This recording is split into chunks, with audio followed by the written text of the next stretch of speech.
નમસ્કાર મિત્રો, આપણા ડેડિયાપાડાના ધારાસભ્ય ચેતર વસાવાને હાઈકોર્ટમાં લઈને જામીન કેમ નામંજૂર કરવામાં આવે છે તેને લઈને આપણે ખુલાસો કરતા પહેલાં વેધર ટીવી ન્યૂઝ અપડેટ ચેનલની અંદર નવા હોય તો સબસ્ક્રાઈબ કરી દેજો. તો ચેતર વસાવાને હાઈકોર્ટમાં જામીન કેમ નામંજૂર કરવામાં આવેલ છે?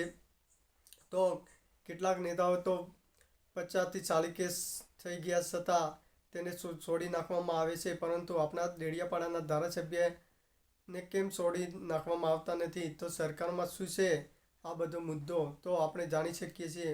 તેના વિશે હું બતાવું તો વિદ્યાર્થી મિત્રો, ડેડિયાપાડાના ધારાસભ્ય જે ચેતર વસાવા હાલ આદિવાસી સમાજમાં આદિવાસીઓના મસીહા ભગવાન તરીકે ઓળખવામાં આવે છે, જે આદિવાસી સમાજમાં ખૂબ જ ઉપયોગી બનનારા નેતા છે. અને આદિવાસી સમાજમાં આ નેતા ખૂબ જ ઉપયોગી બનનારો હતો અને આખા દેશમાં આનું નામ રોશન થયું હતું. સમગ્ર ગુજરાતમાં તો સરકારમાં પણ થયું હતું કે આ નેતા ખૂબ જ આગળ વધશે અને ચેતર વસાવા આપણી સરકારની ભ્રષ્ટ કરી નાખશે, કોંગ્રેસ અને ભાજપના ભ્રષ્ટ કરી નાખશે એવું જણાઈ રહ્યું છે.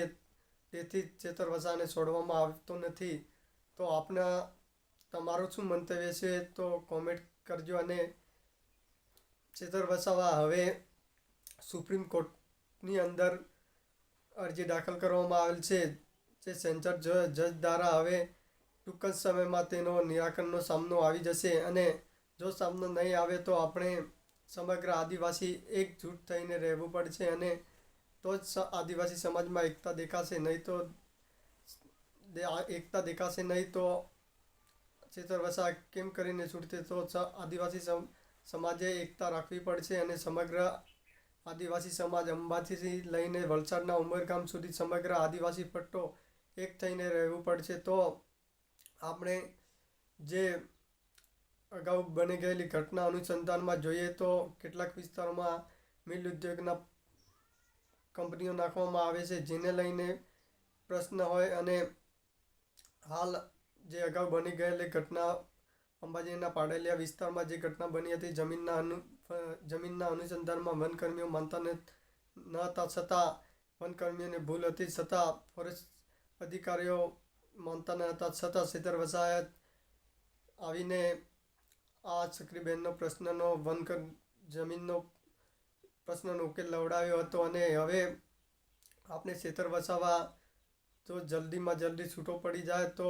એવી સુપ્રીમ કોર્ટમાં અરજીઓ દાખલ કરવામાં આવે છે. અને જો ચેતર વસાવા નહીં છૂટે તો આપણે આલિયા બાલિયા તીર કામઠા જેવી પરિસ્થિતિનો સામનો કરવો પડે.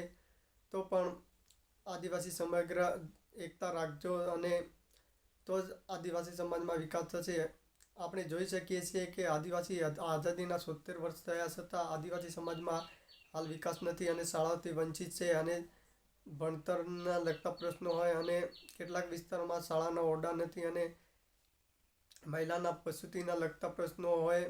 આ એક ગંભીર પ્રશ્ન છે, છતાં હજી આદિવાસી સમાજમાં ઉકેલાયો નથી. અને કેટલાક દાહોદ અને છોટાઉદેપુરના વિસ્તારમાં હજુ પણ મહિલા પ્રસૂતિના લગતા પ્રશ્નો હોય. અને અમારા વિસ્તારમાં પણ મહિલા પ્રસૂતિના લગતા પ્રશ્નો છે, જે અંતરિયાળ વિસ્તારમાં હજી પણ રસ્તાઓ બનતા નથી અને ફોરેસ્ટ અધિકારીઓ બનાવવા દેતા નથી, જેના અનુસંધાનના રૂપે આપણે જાણી શકીએ છીએ કે આ ભ્રષ્ટ સરકાર વિરોધી આપણે કેવી રીતે ઉપયોગી બની શકીએ. તો સમગ્ર આદિવાસી જૂથ એક થઈને રહેશો તો આવનાર સમયમાં આપણે આ સરકાર લાવીશું તો જ ચેતર વસાવા ઉપયોગી બનશે. અને આપણા રાજસ્થાનના બાંસવાડાના સંસદ રાજકુમાર રોજ દ્વારા આહવાન કરવામાં આવે છે કે સમગ્ર આદિવાસી એક થઈને રહેશે તો જ આપણે આવનારા સમયમાં ભીલ પ્રદેશની માગણી કરી શકીશું અને તો જ આદિવાસીનું રાજ્ય બની શકશે, જેમાં ભીલ પ્રદેશમાં થશે તો જ આદિવાસીના હકો, મૂળભૂત અધિકારો અને મહિલા પ્રસૂતિના લગતા પ્રશ્નો ટૂંક જ સમયમાં ઉકેલાઈ જશે.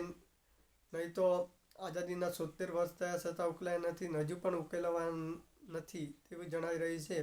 તો આપણે જાણી શકીએ છીએ કે ચેતર વસાવા જલ્દીમાં જલ્દી છૂટો પડી જાય અને આદિવાસી સમગ્ર જૂથ એક થઈને રહેશે તો જ આ સમાજ માટે ઉપયોગી બનશે.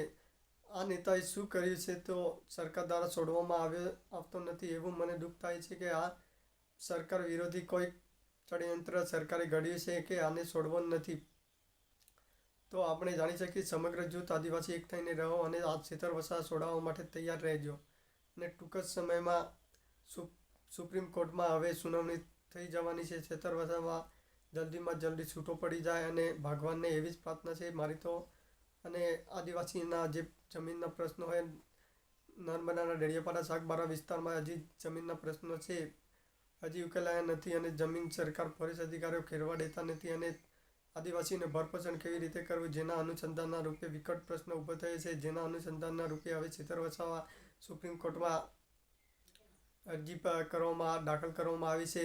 તો છેતર વસાવા જલ્દીમાં જલ્દી છૂટો પડી જાય અને આદિવાસી સમાજના મૂળભૂત હક અધિકારો અને જમીનના પ્રશ્નો હોય અને મહિલા પ્રસૂતિના લગતા પ્રશ્નો અને કોઈક અંતરિયાળ વિસ્તારમાં હજી સુધી નળ સે જલ, પ્રધાનમંત્રી નળ સે જલ યોજનાના લગતા પ્રશ્નો હોય તે ઉકેલાઈ જશે અને ટૂંક જ સમયમાં આપણા આ ડેડિયાપાડાના ધારાસભ્ય આદિવાસી સમક્ષ ઉપસ્થિત થશે એવું જણાઈ રહી છે. અને આ સુપ્રીમ કોર્ટમાં તો આ નિર્ણય આવી જશે તો જ આપણા સમાજમાં આ નેતા ખૂબ જ ઉપયોગી બને એવી મારી આશા છે.